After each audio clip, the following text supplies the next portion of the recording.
আজকে আমরা চলে এসেছি মান্দারণ শকুন্তলা পাড়া। তো জানালাগুলো বসানো হবে,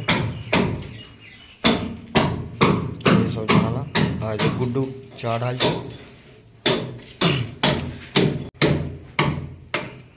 সব জানালাগুলো হবে।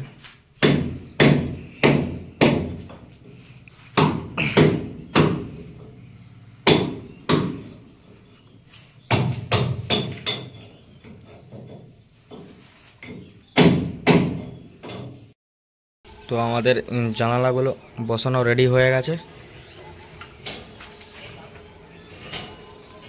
তো এটা বাইরের দিকে এগুলো সব কাঁচ হবে, এগুলো সব কাঁচ হবে। তো এখনও দরজাটা বাকি রয়েছে, দরজাটা ওখানে রাখাই আছে। আমরা এসেছি মান্দারণ শকুন্তলা, তাই তো? মান্দারণ শকুন্তলা।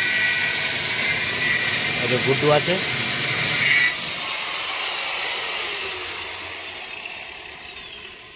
গাড়ি সেই দিকে রাখা আছে, এইখানে জায়গা নেই বলে সেই দিকে রাখা আছে।